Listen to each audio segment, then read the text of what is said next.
Exam के लिए यह बहुत ही महत्वपूर्ण होगा। तो आइए शुरू करते हैं।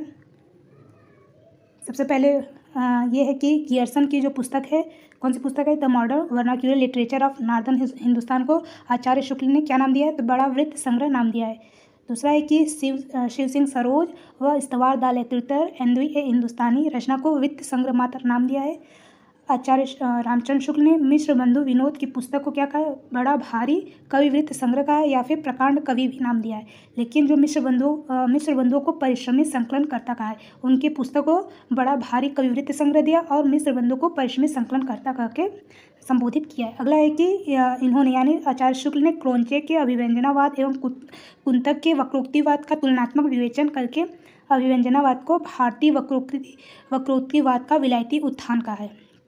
अगला है कि शुक्ल ने कबीर की भाषा को सदुकड़ी भाषा कहा है। किसने कहा है, तो आचार्य शुक्ल ने कबीर दास की भाषा को सदुकड़ी भाषा भी नाम दिया है।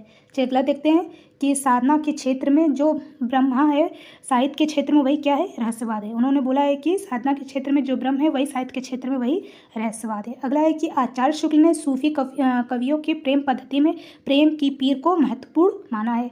अगला है कि तुलसी को हिंदी का सर्वश्रेष्ठ कवि सिद्ध किया है, यानी तुलसीदास को सबसे हिंदी का सर्वश्रेष्ठ कवि माना है।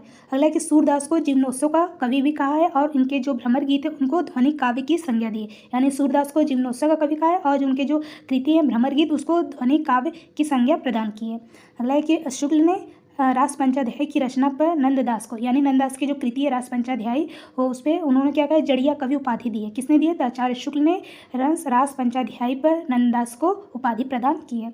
अगला है कि शुक्ल पद्मावती में रतन सेन द्वारा पद्मावती को प्राप्त करने की इच्छा को प्रेम न कह करके क्या बोला, रूप लोप की संज्ञा दी है, यानी जो पद्मावती में उसमें जो रतन सेन है उसको इच्छा को प्रेम न करके उन्हें रूप लोप की संज्ञा दी है। अगला है कि सूरदास किसी चली आती हुई गीति काव्य परंपरा का चाहे वो मौखिक ही क्यों न वो पूर्ण विकास सा प्रतीत होता है। अगला देखते हैं कि सूरदास की भक्ति का मेरुदंड पुष्टि मार्ग है। क्या कहा है कि पुष्टि मार्ग के बारे में कि सूरदास की जो भक्ति है उसका मेरुदंड क्या है, पुष्टि मार्ग ही है।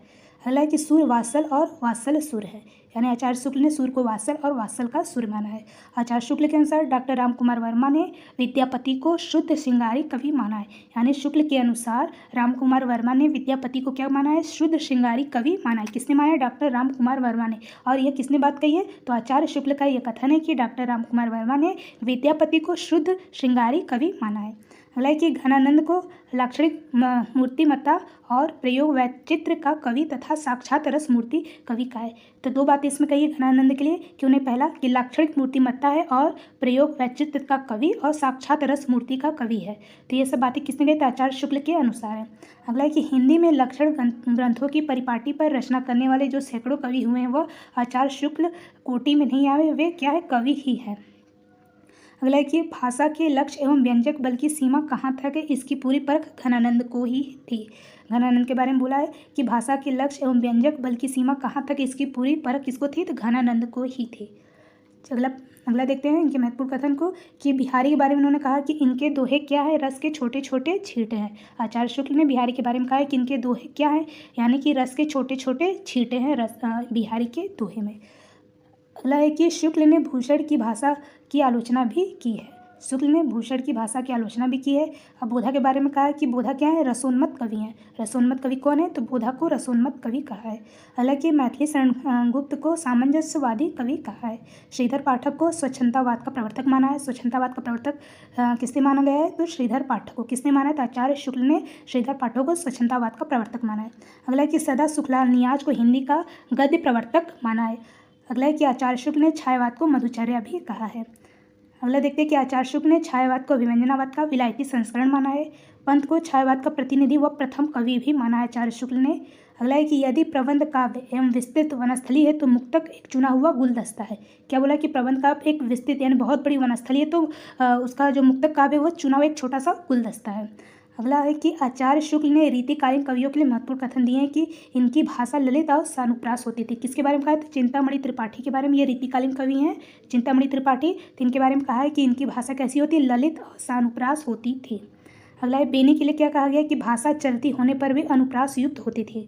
ये भी रीतिकालीन कवि हैं बेनी, तो इनके लिए बोला गया है कि आचार्य शुक्ल ने कि भाषा चलती होने पर भी अनुप्रास युक्त होती थी। ये बात किसने कही, तो आचार्य शुक्ल ने। चलिए अगला देखते हैं कि इस ग्रंथ को इन्होंने वास्तव में आचार्य के रूप में लिखा है, कवि के रूप में नहीं। किसके बारे में बात की जाए तो महाराज जसवंत सिंह के लिए, जिन्होंने भाषा भूषण नामक ग्रंथ लिखा है। तो महाराज जसवंत सिंह के लिए ये रीतिकालीन कवि हैं। इनके बारे में कहा गया है कि इस ग्रंथ को उन्होंने वास्तव में आचार्य के रूप में लिखा गया, यानी कवि के रूप में इनको नहीं मानते, इनको आचार्य के रूप में मानते हैं। और इनकी जो ग्रंथ है भाषा भूषण ग्रंथ के आधार पर ये बात कही है। अगला है कि इसका एक एक दोहा हिंदी साहित्य में एक एक रत्न माना जाता है। किसके बारे में कही गई तो बिहारी सतसई के लिए आचार्य शुक्ल ने कहा है कि इनका जो एक एक दोहा है वो हिंदी साहित्य में एक एक रत्न माना गया है। अगला किसमें तो रस के ऐसे छींटे पड़ते जैसे हृदय काले थोड़ी देर के लिए खिल उठती है। तो ये भी बिहारी सतसई के बारे में बात कही है। अगला है कि यदि प्रबंध काव्य एक विस्तृत वनस्थली तो मुक्तक चुना हुआ गुलदस्ता, ये भी बिहारी सतसई के लिए बात कही गई है। चलिए अगला देखते हैं कि जिस कवि में कल्पना की समाहार शक्ति के साथ भाषा की समाहार शक्ति जितनी अधिक होगी उतनी ही मुक्तक की रचना में सफल होगी। तो ये बात किसने कही है तो बिहारी के लिए भी बात कही गई है। आगे भी बिहारी के लिए बात कही है कि बिहारी की भाषा चलती होने पर भी साहित्यिक है।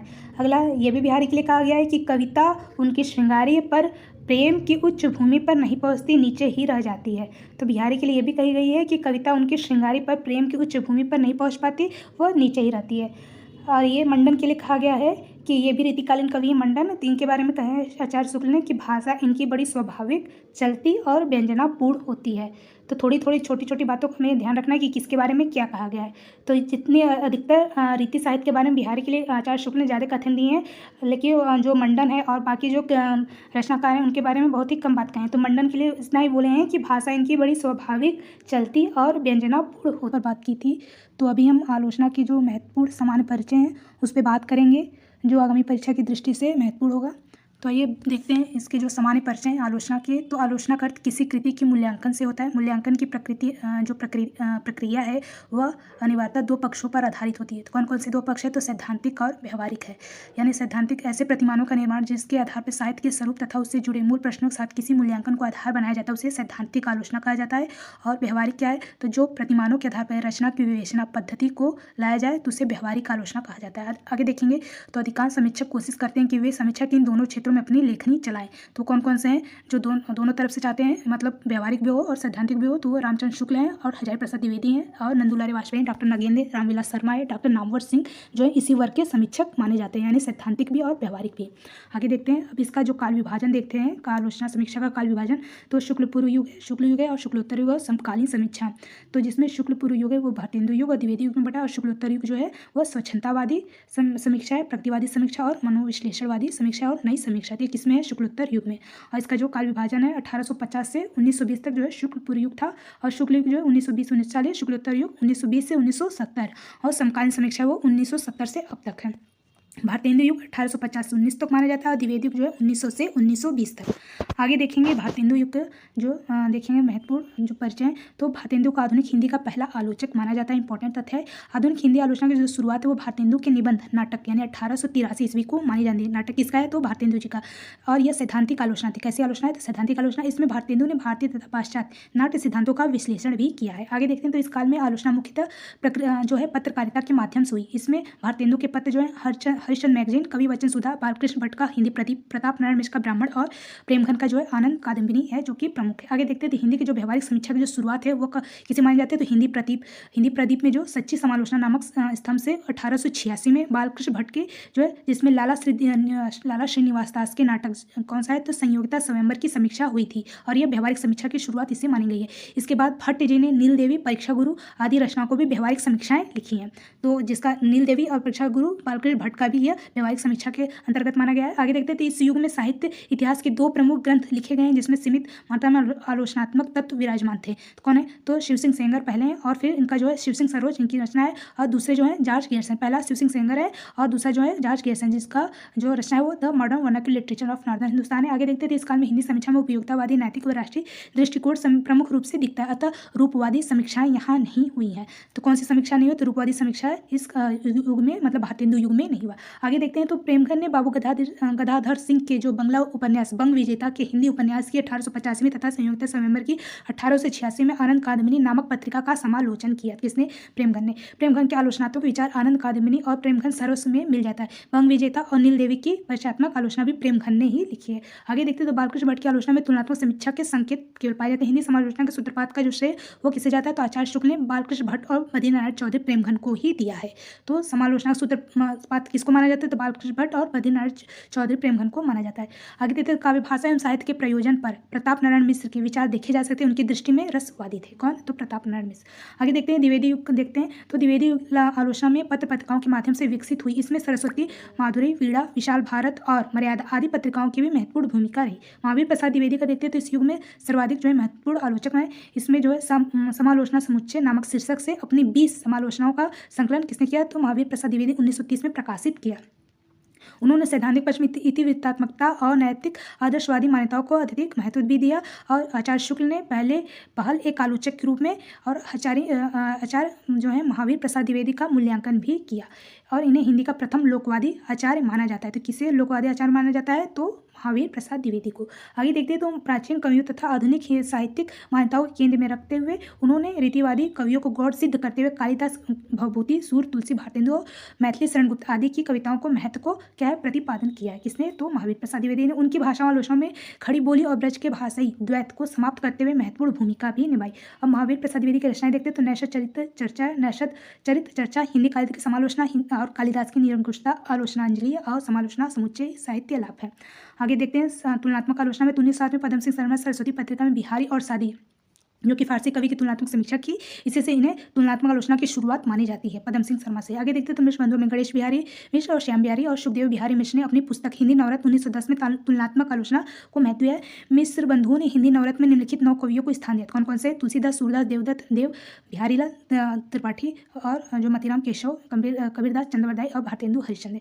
हिंदी नवरत्न में देव बड़े बिहारी विवाद की भी शुरुआत हुई। इसमें देव को बहुत ऊंचा स्थान दिया और तुलसी असुर को समकक्ष स्थान दिया। अब देखते हैं देव बड़े या बिहारी विवाद की जो पुस्तकें हैं तो उसकी आलोचक बड़े कवि देखते हैं तो बिहारी सही तुलनात्मक आलोचना जो है इसके जो आलोचक है वो पद्म सिंह शर्मा और इन्होंने जो पद्म सिंह शर्मा ने इसको बड़ा माना किसको? तो बिहारी को। आगे जो आलोचना है वो देव और बिहारी, इसके जो आलोचक है कृष्ण बिहारी मिश्र और इन्होंने जो कृष्ण बिहारी मिश्र ने सब बड़ा किसको माना? तो देव को। बिहारी और देव में जो इसके आलोचक हैं वो लाला भगवानदी से और इन्होंने बिहारी को बड़ा माना है। आगे देखते हैं तो शुक्ल की हिंदी आलोचना में केंद्रीय समीक्षा आचार्य शुक्ल है, यद्यपि उनके साथ साथ बाबू गुलाब राय और श्याम सुंदर दास आदि समीक्षा के आलोचना क्षेत्र में सक्रिय रहे और लक्ष्मीनारायण, सुधांशु, विश्वनाथ प्रसाद मिश्र इस काल के जो है आलोचक माने जाते हैं। इस युग में छायावत के कवियों ने भी छायावत के पक्ष में कई आलोचनाएं लिखी जो कि अत्यंत महत्वपूर्ण है। अब देखेंगे शुक्ल युग के आलोचक और उनकी जो रचनाएं तो श्याम सुंदर दास के जो आलोचना है वो देखते हैं साहित्य लोचन, भाषा विज्ञान है, हिंदी भाषा का विकास है और हिंदी भाषा और साहित्य रूपक रहस्य भी है और भाषा रहस्य है। तो ये श्याम सुंदर दास की आलोचना थी। आगे देखते हो आचार्य शुक्ल का जो आलोचना है तो वो गोस्वामी तुलसीदास है, जैसी ग्रंथावली, भ्रमण गीत, सारे हिंदी साहित्य का इतिहास भी है और काव्य में रहस्यवाद 1929 का रस मीमांसा थी इनका आलोचना है।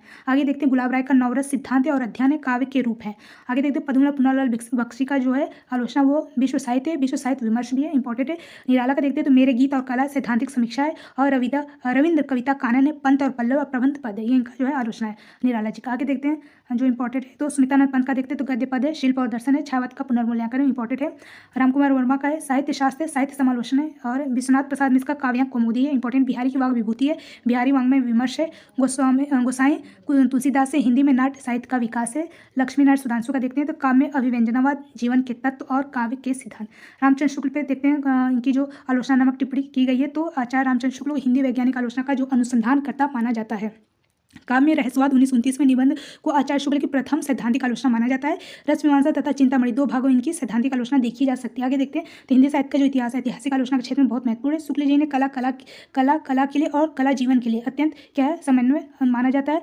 आगे देखते हैं तो रामचंद्र शुक्ल को हिंदी का पाठ्यक्रम आचार्य भी माना जाता है। शुक्ल जी की आलोचना दृष्टि से जिस प्रविधि पर आधारित उसे तार्किक विश्लेषण और निगमनात्मक विधि भी कहा जाता है। आगे देखते हैं तो इसके अतिरिक्त जो पश्चिम साहित्य दार्शनिक तेन जो है वो प्रत्यक्षवाद या विधेयवाद को स्पष्ट प्रभाव उनकी प्रविधि पर है, जिसके किसी रचना का मूल्यांकन जाति, वातावरण, तत्क्षण इन तीनों के आधार पर रचना की गई है। इनकी आलोचना पर दृष्टि पर जो है रामचरितमानस का गहरा प्रभाव पड़ा है आचार्य शुक्ल पर। आगे देखते हैं लोकमंगल की अवधारणा के अंतर्गत आचार्य शुक्ल के बारे में तो उनकी रुचि लोकमंगलवाद में है, न कि अलौकिक या आध्यात्मिक आनंद में। उन्होंने रसवाद को मनोवैज्ञानिक आधार प्रदान किया। किसने? तो आचार्य शुक्ल। उन्होंने लिखा कि व्यक्ति हृदय के लोक हृदय में लीन होने की अवस्था ही रस दशा कहलाती। कविता क्या है? निबंध की शुरुआत उन्होंने उन्होंने कहा है कि जिस प्रकार आत्मा की मुक्तावस्था ज्ञान दशा कहलाती है, उसी प्रकार हृदय की मुक्तावस्था क्या कहलाती है, तो रस दशा कहलाती है। हृदय की इसी मुक्ति की साधना के लिए मनुष्य की वाणी जो शब्द विधान करती है उसे कविता कहते हैं। रस सिद्धांत की प्रतिष्ठा जो है रामचंद्र शुक्ल ने सैद्धांतिक व्यावहारिक दोनों समीक्षा की पद्धति के अनुसार की है। उन्होंने कविता की 2 प्रकारों की चर्चा भी की। कौन कौन सी चर्चा, तो आनंद की साधनावस्था काव्य इसे प्रयत्न पक्ष माना है, और आनंद की सिद्धावस्था काव्य इसे क्या माना है, तो उपभोग पक्ष माना। इंपॉर्टेंट है।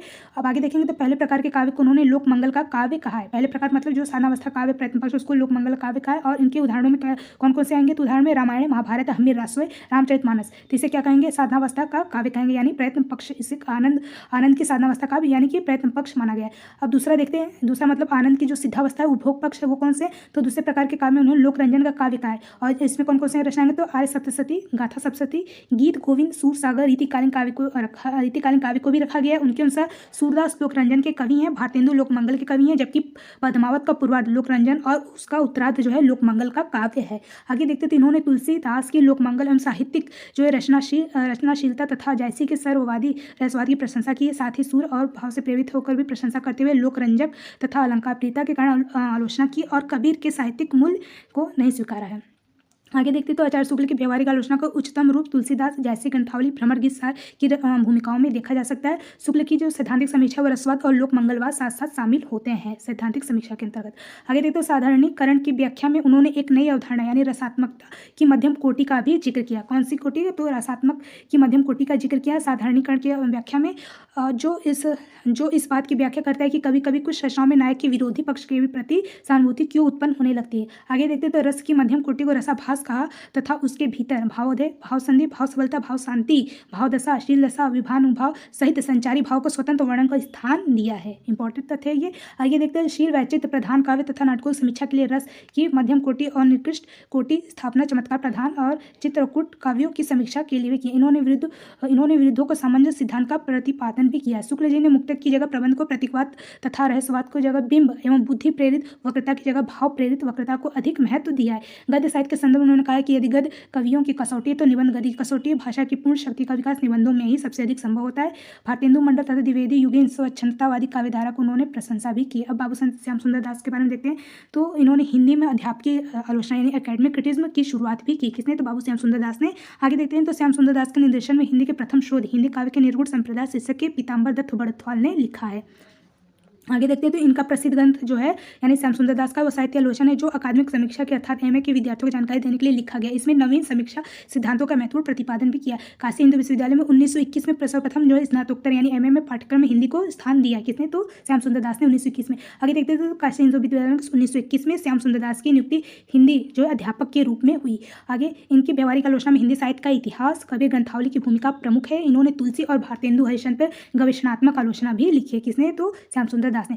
श्याम सुंदर दास की जो प्रमुख आलोचना कृति है वो साहित्य आलोचना है, भाषा विज्ञान, हिंदी भाषा का विकास और हिंदी भाषा और साहित्य रूपक से भाषा रहस्य। बाबू गुलाब राय के बारे में देखते हैं तो इनका जो बाबू गुलाब राय का ग्रंथ काव्य रूप महत्वपूर्ण है। इस ग्रंथ में भारतीय पाश्चात्य सिद्धांतों का सुंदर समन्वय देखा जाता है। गुलाब राय ने रामचंद्र शुक्ल के रहस्यवाद और विव्यंजनावाद संबंधी विचारों पर निहित सीमाओं की ओर ध्यान भी दिया है। कला साहित्य और कविता के संबंध में गुलाब राय ने पश्चिमी साहित्य चिंतकों की मान्यताओं को भी भारतीय परंपरा रस सिद्धांत के साथ समाहित किया है। साहित्य सिद्धांतों के समन्वय में बाबू गुलाब राय ने सर्वाधिक बल भी दिया है।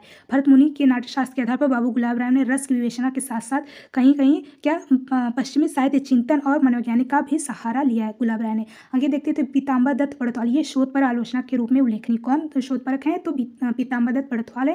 इन्होंने योग प्रवाह नामक ग्रंथ में सर्वप्रथम पीताम्बर दत्त बड़थवाल ने किया है। इन्होंने हिंदी साहित्य कवियों का संबंध जो नाथ संप्रदाय से जोड़ा है। संक्षिप्त रामचंद्रिका की भूमिका में पीताम्बर दत्त बड़थवाल ने केशव पर विश्लेषणात्मक विवेचन प्रस्तुत किया है। किस पर किया है विश्लेषणात्मक विवेचन, तो केशवदास पर किया है। किसने, तो पीताम्बर दत्त बड़थवाल ने। आगे देखते हैं तो व्यवहारिक समीक्षा में जो पीताम्बर दत्त बड़थवाल ने कबीर निर्गुण काव्य परंपरा पर विशेष रूप से लेखन किया है। इसके इन्होंने सैद्धांतिक आलोचना पर बहुत जो है काम किया है, बहुत कम की गई है, यानी सैद्धांतिक आलोचना पर उन्होंने जो है रचनाएं नहीं की हैं। पीताम्बर दत्त बड़थवाल ये मूलतः क्या माने जाते हैं, तो शोध परक समीक्षक माने जाते हैं।